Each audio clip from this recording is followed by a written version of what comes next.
Witness के इस episode में आप सभी का बहुत बहुत स्वागत है। मैं करीम अहमद सिद्दीकी एडवोकेट।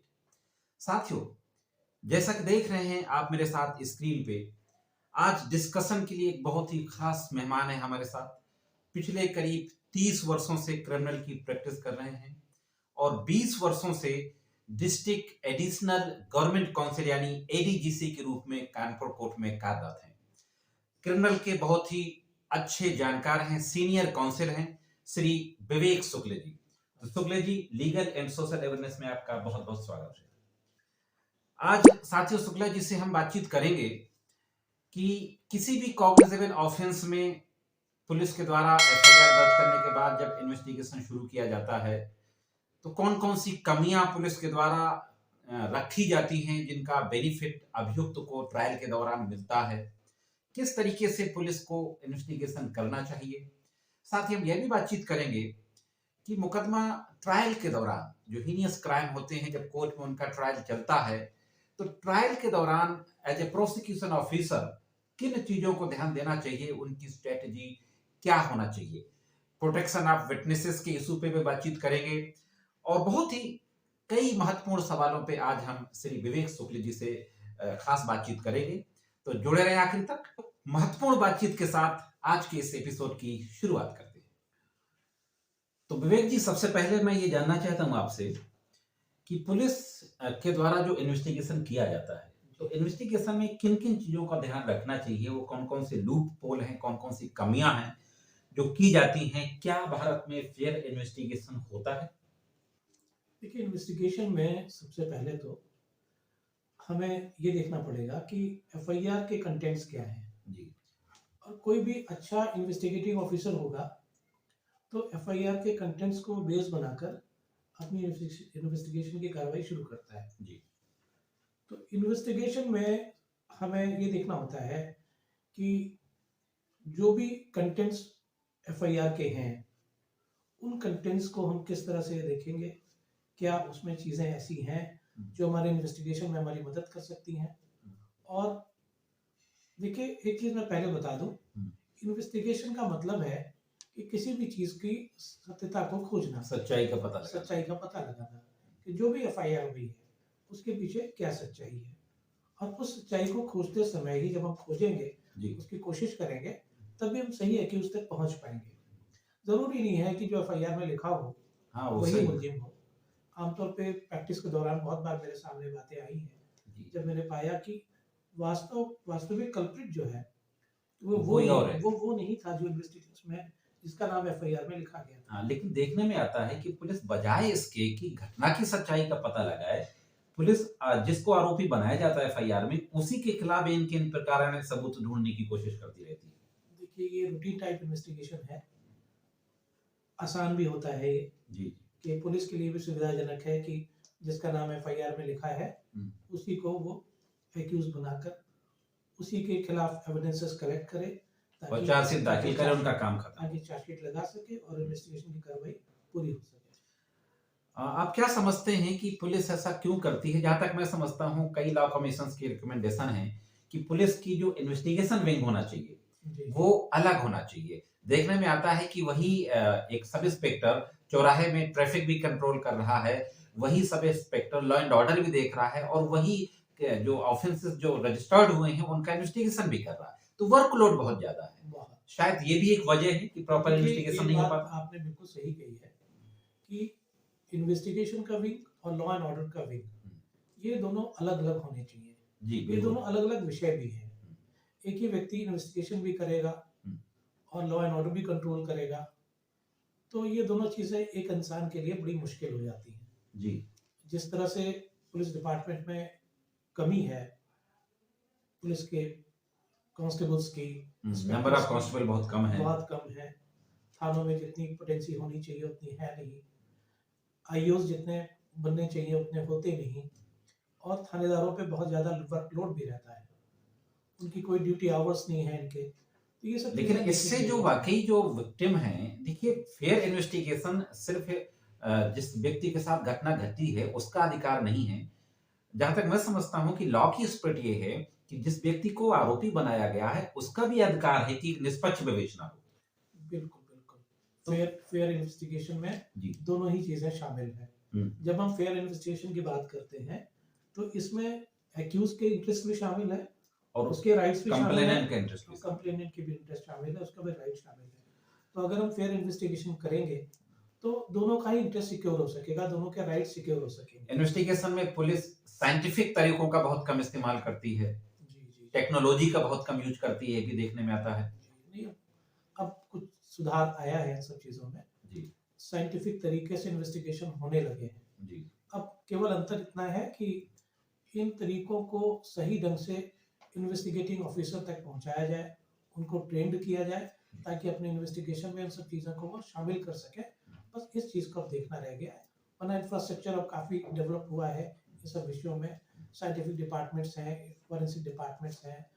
अब टेलीफोन के लिए जैसे आदमी आप देखते होंगे कि रिकॉर्ड्स भी इनके अब आने लगे हैं, वो भी डिटेल्स ली जाती हैं। तो अब अंतर आया है, इम्प्रूवमेंट हो रहा है, इम्प्रूवमेंट हो रहा है। बस ट्रेनिंग और प्रॉपर तरीके से हो ताकि सभी लोग इसको अपनी इन्वेस्टिगेशन की कार्रवाई में शामिल कर सके, तो और ज्यादा इम्प्रूवमेंट इन्वेस्टिगेशन में आएगा।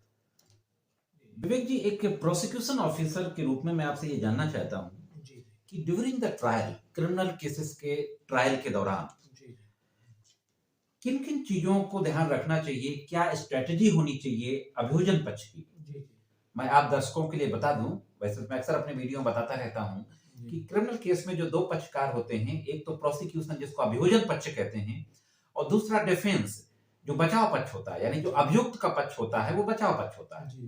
तो अभी बात करते हैं, विवेक जी से जानते हैं कि जो अभियोजन पक्ष होता है उसको क्या स्ट्रेटजी अपनानी चाहिए कि जो वाकई जो कल्प्रिट है, जिसके खिलाफ पुलिस ने सबूत इकट्ठा करके कोर्ट में चार्जशीट दाखिल की है, उसको बचने का मौका ना मिले, तो क्या लाइन ऑफ एक्शन होना चाहिए अभियोजन का?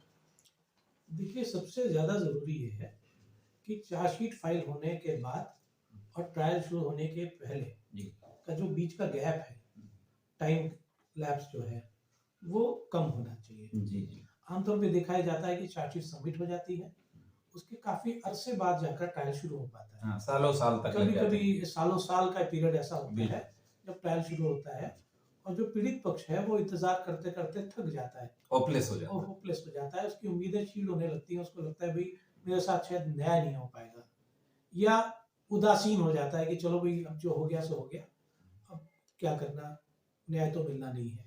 मतलब स्पीडी ट्रायल होना चाहिए। स्पीडी ट्रायल आप सबको पता होगा, सुप्रीम कोर्ट के फॉर्मर चीफ जस्टिस ने कहा था, justice delayed justice denied, justice Krishna Iyer ने, कि विलंब से मिला हुआ न्याय न्याय नहीं है। तो स्पीडी ट्रायल होना चाहिए। स्पीडी ट्रायल तो ये हो गया कि जब ट्रायल शुरू हो जाए जी, तब उसका जो ट्रायल की समाप्ति है वो उसके बीच का पीरियड कम होना चाहिए। लेकिन आपका जो कहने का मतलब है कि ट्रायल की शुरुआत ही काफी विलंब से होती है।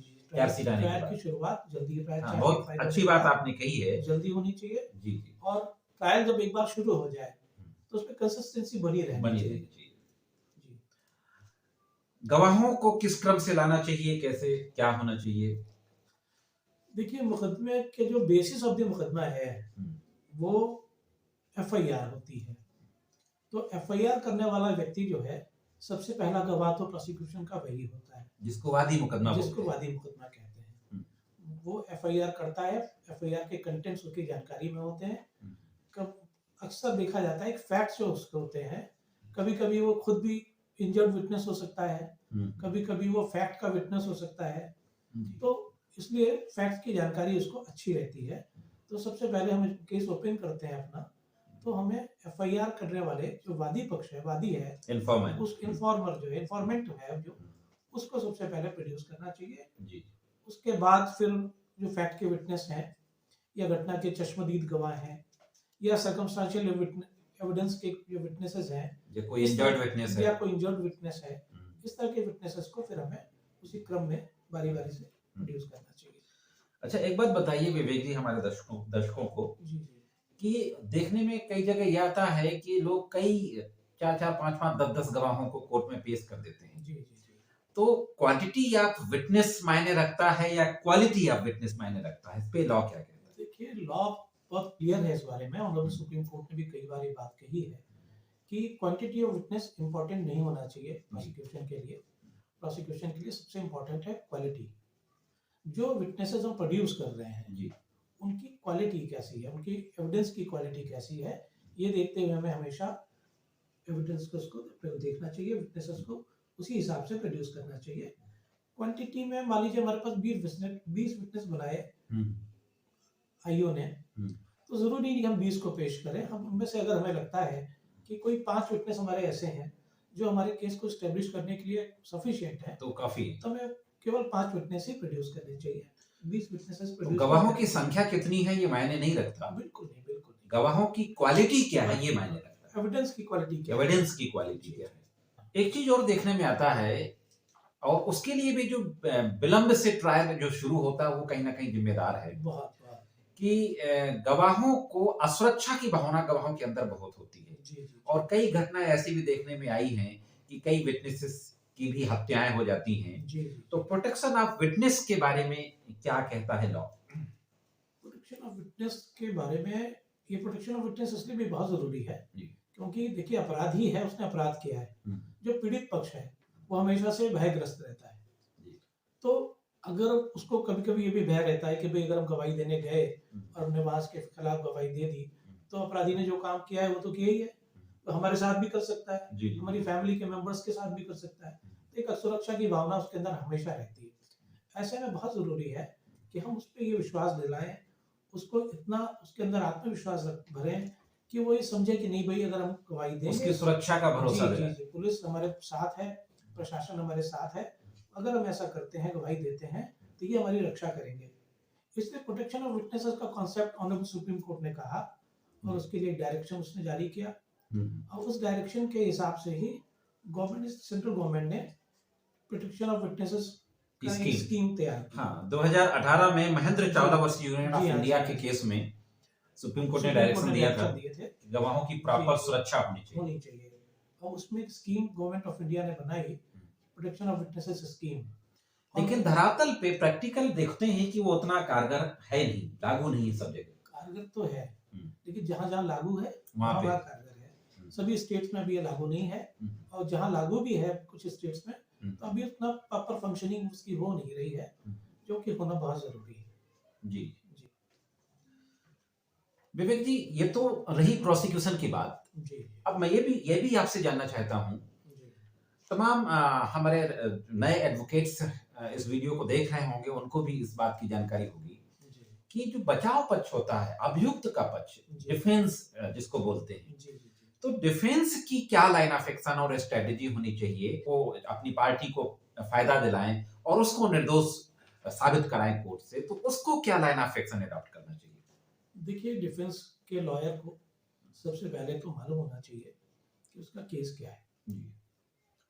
अगर उसको मालूम होगा कि उसका केस क्या है, तो वो इस बात को भी समझ सकेगा कि हमारे एक्यूज की, हमारे क्लाइंट की क्या इसमें भूमिका हो सकती है और किस तरह से वो डिफेंस ले ताकि उसका एक्यूज उससे बरी हो सके। अब आमतौर पे देखा ही जाता है कि बहुत से डिफेंस लॉयर हैं जिनका कॉन्सेप्ट क्लियर नहीं होता, तो बहुत से ऐसे इश्यूज पे भी वो वहाँ पे क्रॉस एग्जामिनेशन करने लगते हैं जो उनसे रिलेट नहीं करता। जैसे किसी की हत्या हुई, अब हत्या हुई है तो अनडाउटफुल है, तो अगर उसको हम डिनाई करेंगे तो उससे हमें कोई लाभ नहीं मिल रहा है, या उसका पोस्टमार्टम हुआ या उसका पंचनामा हुआ, ये बहुत ज्यादा मटेरियल नहीं करता। एक चीज के लिए मटेरियल करता है पोस्टमार्टम जैसी चीजें, जैसे कि मैनर ऑफ इंसिडेंट जो है, इसको साबित करने के लिए पोस्टमार्टम रिपोर्ट बहुत इंपॉर्टेंट होती है। टाइमिंग्स के लिए भी कभी कभी बहुत ज्यादा इंपॉर्टेंट होती है, जिसमें मैं देख रहा हूँ कि आजकल अधिकतर डिफेंस लॉयर इस बात पे ध्यान नहीं दे रहे हैं। बहुत घटना का समय क्या हो, पोस्टमार्टम से प्रोबेबल टाइम क्या हो सकता है जब ये घटना हुई होगी, तो पोस्टमार्टम से ये चीजें बहुत ज्यादा क्लियर हो जाती हैं। लेकिन इस पे डिफेंस लॉयर आजकल बिल्कुल ध्यान नहीं दे रहे हैं। वो ऐसे ऐसे सवाल करते हैं जो मैं बीइंग अ प्रोसिक्यूशन लॉयर जब ये देखता हूँ तो मुझे अफसोस होता है, मुझे लगता है कि भाई इन्हें बहुत कुछ अभी सीखने की या सिखाने की जरूरत है। जी। तो उन्हें ये देखना चाहिए कि उनका एक्यूज जो है उसके रोल को हम किसी भी इंसिडेंट में किस तरह से डाउटफुल कर सकते हैं। अगर वो सब देखिए, डिफेंस का पूरा काम प्रोसिक्यूशन केस को डाउटफुल करना होता है, उन्हें बरी कराने का मतलब नहीं है। बरी तो ऑटोमेटिकली तब हो जाएगा जब प्रोसिक्यूशन का केस डाउटफुल हो जाए।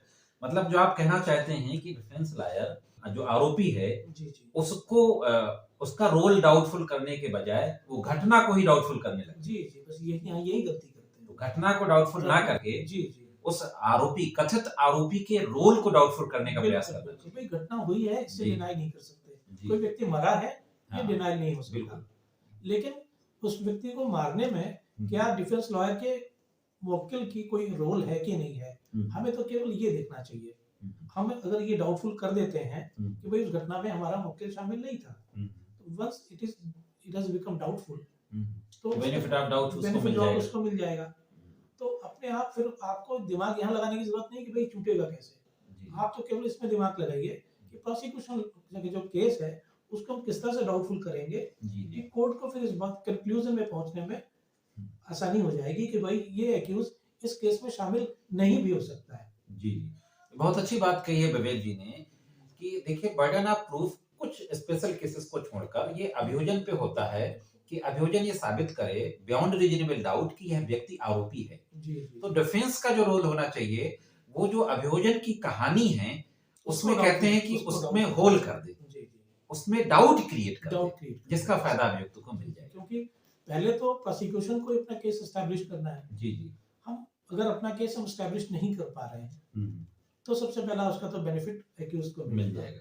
और मान लीजिए हमने अपना केस एस्टैब्लिश करने की कोशिश की और डिफेंस लॉयर अगर होशियार है और अपने डिफेंस को बहुत अच्छी तरह से समझ रहा है, जी जी अगर उसमें वो डाउट क्रिएट कर देता है प्रोसिक्यूशन स्टोरी में, तो ऑटोमेटिकली उसके एक्यूज को इसका बेनिफिट फायदा मिल जाएगा।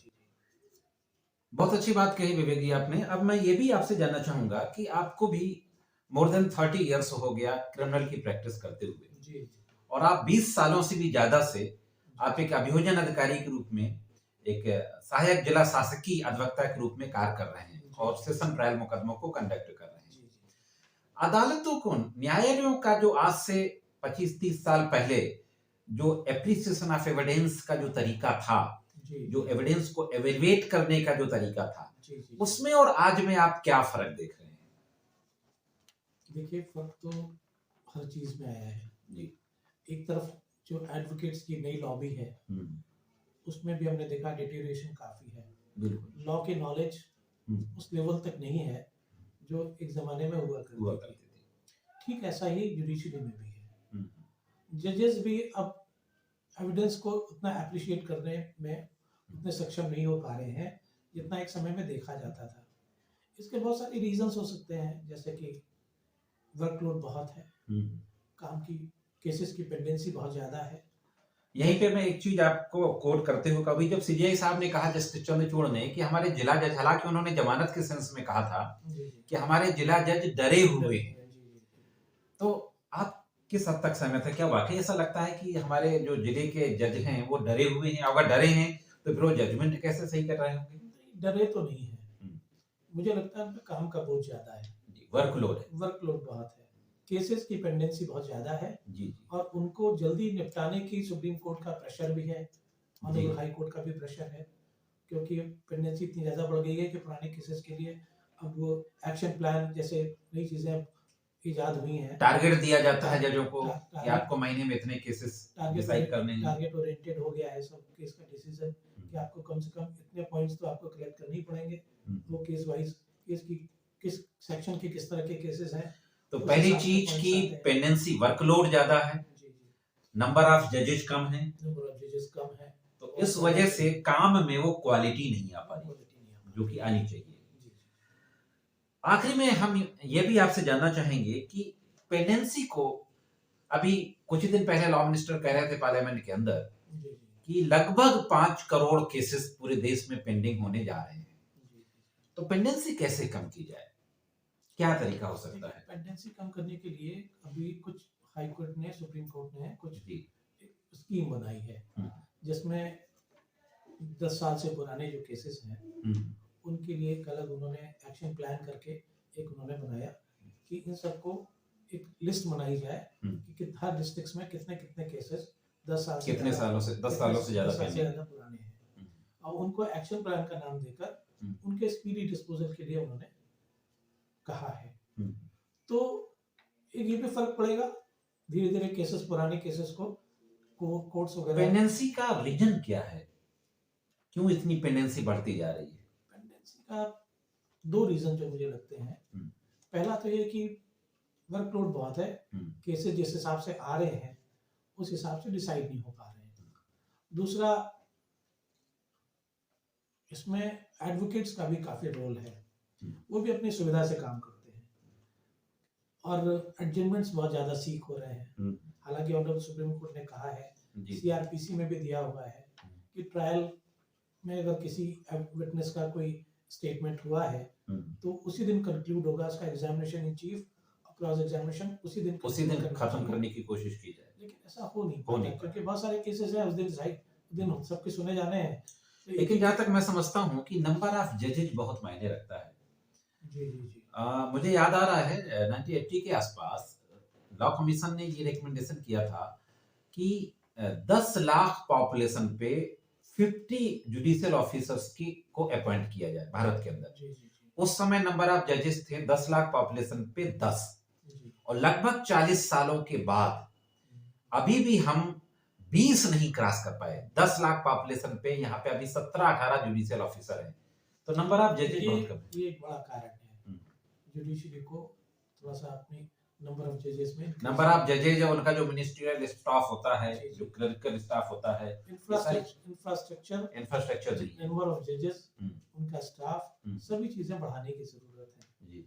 क्योंकि पॉपुलेशन जिस हिसाब से बढ़ रही है, क्राइम जिस हिसाब से बढ़ रहा है, उस हिसाब से नंबर ऑफ जजेस नहीं बढ़ रहे हैं, नंबर ऑफ कोर्ट्स नहीं बढ़ रही है, कानून जिस हिसाब से नए बन रहे हैं उस हिसाब से नंबर ऑफ कोर्ट्स नहीं बढ़ रही है, तो वो बढ़ाने की जरूरत है तुरंत। जी जी, बहुत फौरी आवश्यकता है उसकी। जी जी। विवेक जी, आपने हमें समय दिया, आपने बहुत ही बेहतरीन कानून की जानकारी दी मेरे दर्शकों को, इसके लिए आपका बहुत बहुत शुक्रिया। Once again, thank you very much for joining me.